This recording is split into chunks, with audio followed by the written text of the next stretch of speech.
Hello and welcome to another episode of Unmuted. I'm your host, Courtland Warren. Today we're going to talk about or share about in this episode a subject that is like we know it.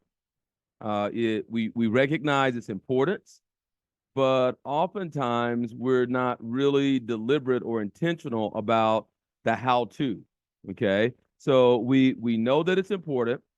We know that it has a place. In some cases, it is the absence or the confusion around this particular topic that causes people to remain stuck. And so we're going to explore that, particularly with four different ideas or four-step kind of framework for you to have this very key component. If you follow the podcast at all, you know that one of the things that I'm really adamant about is environment. And though we're not able to force our growth, we can't make ourselves grow. Just like we can't force a seed to grow, we can't force the acorn to become an oak tree. We can't force growth. Nature has that already kind of, like determined. But what we can do is make sure that the environment that we are in is conducive to the growth that we want to experience. Does that make sense? So whereas I'm not able to control the growth or when it happens or how fast it happens, what I can do is make sure that the environment is conducive. And so some of the things that influence environment for us, particularly the environment of our minds, our thoughts, the reason being is because the highest form of energy is a thought.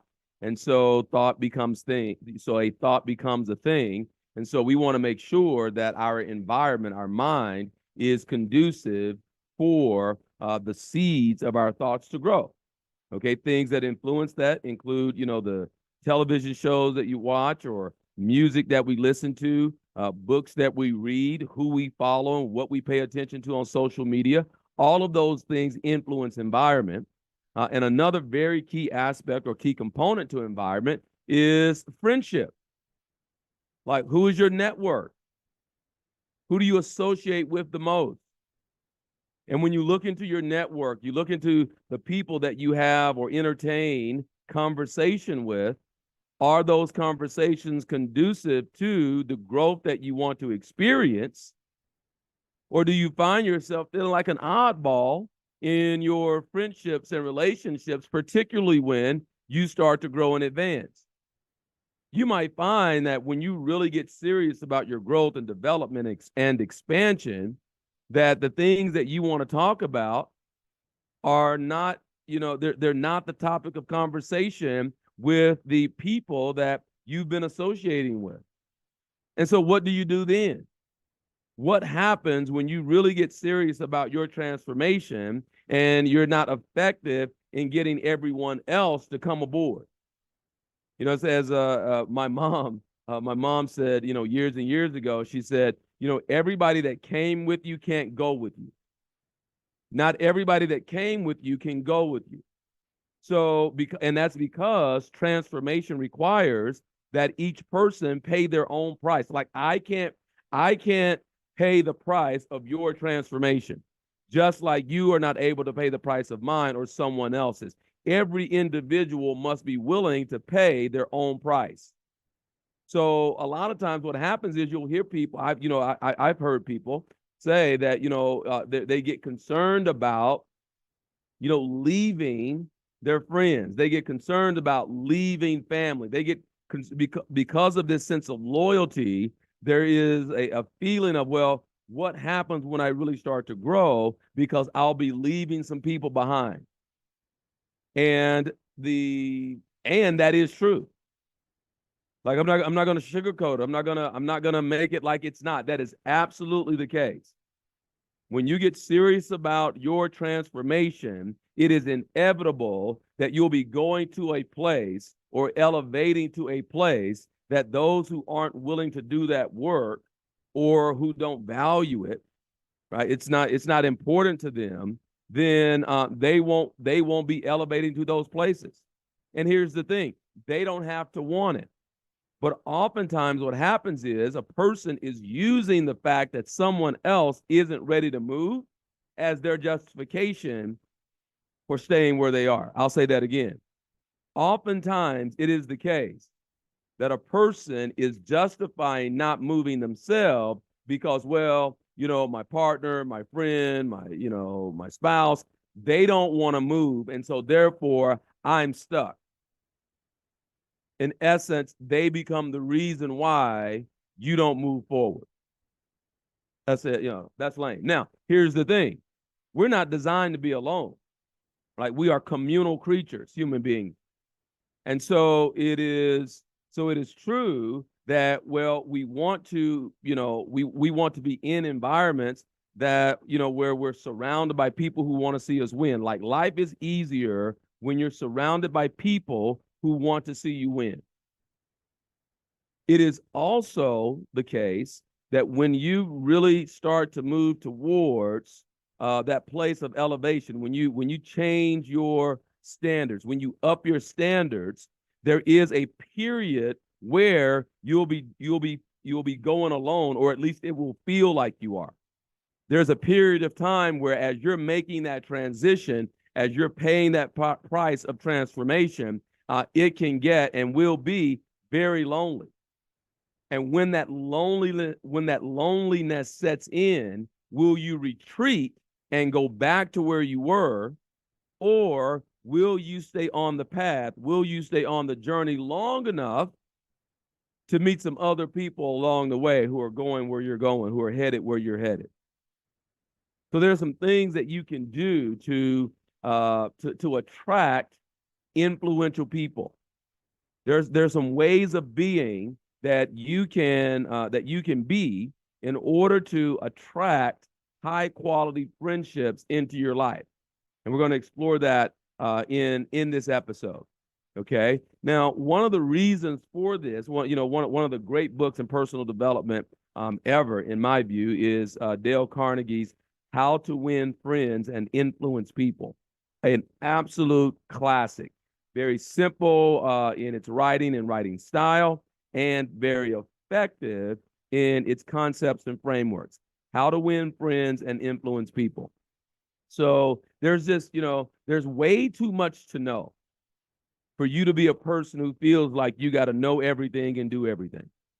Like, that's just not going to work. There's way too much to understand, way too much to know. And if you're a person who's got to do it all, right, you got to know all the answers, you got to do it all yourself, then you slow down your growth. Okay. I believe the book title is Who Not How. All right. Who not rather than bog yourself down in learning all of the intricacies and all of what's necessary to run your business or run your organization, or whatever that dream or aspiration is, why not attract people into your life who already do those things well and they love doing it? And so therefore you don't have to leave what you're passionate about and what you're really good at to go and learn something new. Like, that slows down the progress. And a lot of times it's driven by a need to be in control. And so I'll just say this, right? You will only grow to the extent that you're willing to give up control. You will only grow to the extent that you are willing to give up control. So then how do you begin to attract into your life influential people and begin to, and so if you're going to be really diligent about your environment, and you look out and you recognize that the environment that you're in now, as it relates to friends and acquaintances, isn't conducive to the growth that you want to experience, well, how do you begin to shift that? There are 4 ways, well, I'm sure more than 4, but particularly 4 ways that you can do that. Attract influential friendships.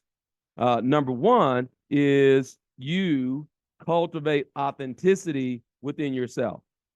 What I have come to know is that and in my life currently, there is an appreciation for an individual being truly who they are and being authentic.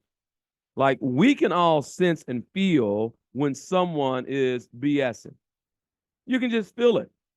You know when someone isn't being true to themselves. You can tell when someone is phony and fake. At least I feel like I can. And so if you're going to attract true, genuine friendship, it is about being authentically who you are and cultivating that level of authenticity. Okay, it is, it's genuine connections are built on trust, and influential individuals value authenticity above all else, right? Because they have enough people who are coming at them with ulterior motives. And so if you establish yourself as one who is genuine and authentic, then that becomes attractive and allows you to stand out or stand above even above the crowd. Okay. So you'll naturally attract like-minded individuals who resonate with your true self. And here's the thing, you being authentically you doesn't have to match what is authentically them. They'll just be drawn to the fact that you're courageous enough. And I'll say that word again. They're drawn to the fact that you're courageous enough to be authentically who you are. And that in and of itself is attractive. So number one, cultivate authenticity. Number two, if you're going to shift your environment and attract into your environment influential people and friends, the second thing that you want to do is demonstrate your value. It's not about Bill Russell tells a story of how when he, and Bill Russell, for those, who may not be aware, Hall of Fame, NBA player, played for the Boston Celtics, was so good that he played and coached, right? Won championships and so forth. He happened to be African American. And we don't have to go into like the, details of what that time period was like when he played, but let's just say that even though he was on the team, when the team went out to dinner, because he was black, he had to go to a different restaurant. Team stays in one hotel, he had to stay in a hotel that allowed blacks to stay in the hotel. You get the idea?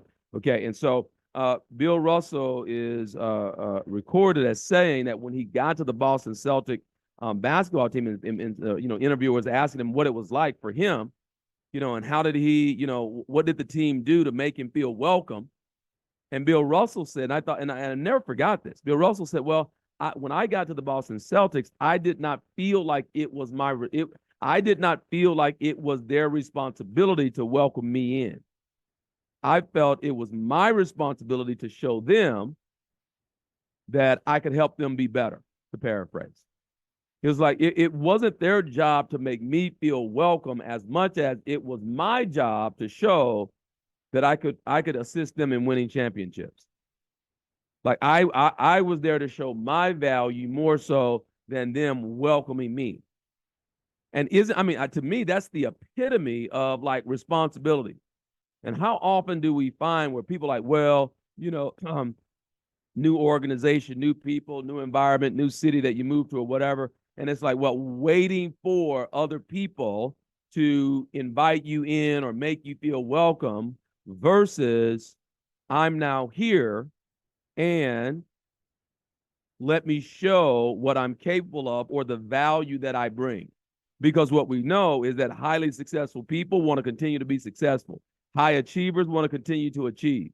And so if you establish that you have something to offer, you establish that you have value and you're willing to bring it versus waiting on permission to do so, then you attract high quality, high vibration friendships and acquaintances. Okay. So in doing that, it requires of you then to become a master at what you do, to become a master at your skill, to develop the competency to show that you are not only proficient, but you are a master, and then you let your achievements speak for themselves. Because when you bring value to the table, influential individuals are naturally drawn to you because they recognize the potential for mutual growth and collaboration. And this is, and I want to pause there for just a moment because it is about mutual growth and collaboration. I'm experiencing this currently, right? And because I have been in environments where someone can see your value and they look to, just kind of milk it, take advantage of it. right? And based on where I was in mindset, I allowed and participated in it. So that's it's not all blaming them, okay? Not knowing my own value and worth, then I continue to participate in such a relationship. You got the idea? But when it's a high vibration type relationship, there is mutual collaboration and mutual growth where there's genuine excitement that there's an environment created where you can flourish. All right. So one, be authentic. You're not going to attract the relationships and friendships that you desire by not being authentic. Number two, demonstrate your value. Okay, know what it is that you bring from a skill standpoint, a competency standpoint. How do you make them better? Number three, be a connector. Be a connector. In a world of like influential networking, being a connector is like, it's crucial. It's crucial. So my encouragement is that you act as a bridge between different groups, industries, communities, and introduce people who can benefit from knowing each other, and then facilitate that meaningful connection. Like, be like a conductor, so to speak. And so in your world, as you meet new people, and that's going to require your willingness to listen to what they're doing, where they're growing, where they're expanding, what their dreams are, what their aspirations are. And then you look through your life and world, and who do you know that they should know also? That's very powerful. And then you become a bridge where you facilitate a process that makes it easier for them to achieve their goal. So you cultivate authenticity. That's number one. Cultivate authenticity. Number two, display or demonstrate your value. Number three, be a connector. Be a bridge between be a bridge between influential people and friends. Connect people together where there's a way that there's mutual collaboration and they're able to reach their goals and dreams faster. And then number four, foster a positive and supportive environment. Surround yourself with positivity and create a supportive environment for those who are around you, because influential individuals are often drawn to spaces that encourage growth, inspiration, and collaboration. That's an energy field. It's an energy field. And so when you find yourself in those environments, understand that there's not anyone there who doesn't also have a story. There's not anyone there who hasn't also experienced adversity. There isn't anyone there who hasn't also been through stuff. And so it doesn't become a battle of who's had the worst life. It doesn't become a battle of who's gone through, the deepest levels of struggle. It's not about that. Right? We can recognize, though, that, you know what, in order for you to even be in this place, in this environment, in this relationship, making this connection, it's a foregone conclusion. We already know and understand that in order for you to be here, you've been through some things. And I don't even have to know exactly, not from the beginning, I don't even have to know what those things are. I just know from the law. I just know from the principle that you don't get here without going through something, because that is what nature requires. Nature requires that a price be paid. Nature requires that if you're going to transform, there's some struggle, there's some pressure that must be applied. And so as you enter those spaces and as you enter those environments, you don't have to lead with the story of what you've been through. It's not necessary. At least as I've come to find. It's not necessary. For those that get it, it's a given that in order for you to be there, there's some things that you had to overcome. We'll get to know about it later, but we don't have to lead with it. We don't have to lead with it. Does that make any sense? And so you foster an environment of positivity. Foster an environment where you're genuinely interested in the success of others. You're not just there to get what you can get, but you actually seek out ways to be of service to someone else.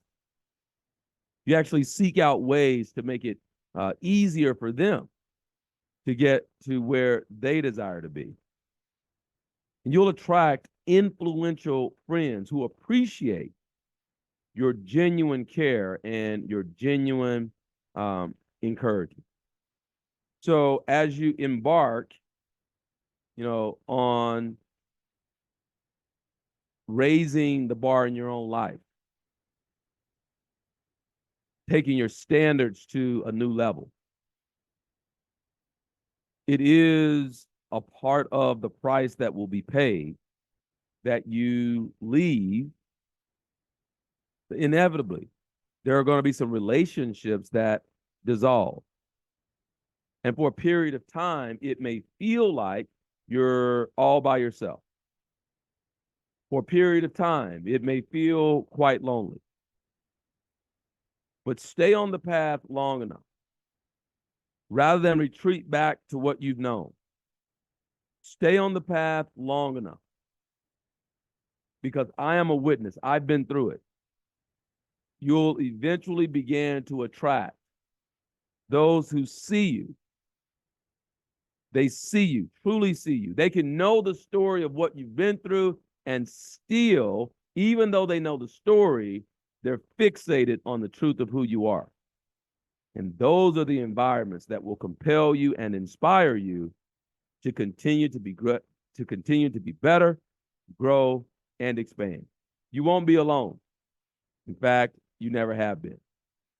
And so 4 keys for you to attract friendships that are conducive to your growth. 4 ways for you to attract friendships that are conducive to or an environment for your expansion. Number 1, be authentic. You cultivate your own authenticity. Number 2, demonstrate your value. Don't wait for permission. Jump in, show, and display the value that you bring. Number 3, be a connector. Learn, understand what others are aspiring to, and use your life experiences to connect people, to essentially be a bridge that closes the gap from where they are to where they desire to be. And then number 4, foster a positive and supportive environment. You don't reach those levels without having to go through things. And so you don't have to lead with your story of struggle and adversity, but be one who, even with the story, be a person who sees the truth in someone else. I hope that helps. And if it does, don't keep it a secret. Let someone know that this podcast exists. I appreciate you. I appreciate you. I appreciate you as a listener. And I would love to have you be a part of my email list. And so if you'll just simply send an email to info@courtlandwarren.com, info@courtlandwarren.com, and just in the subject line, say, add me. That's it. And I'll know what to do from there. Okay. info@courtlandwarren.com. If you just say add me, then you'll that makes you a part of the email list. And the reason why that's important, before I close out, the reason why that's important is because it puts me in position where I'm not dependent on the platforms. So, if I make an announcement of a course offer or a webinar offering or whatever, some information that I want to share, depending on the day, you may or may not see it in your feed. And so if I can email you directly, then it makes it a little bit easier to continue to support you. So that's why. So I'd love to have you join the email list and share this podcast with other people.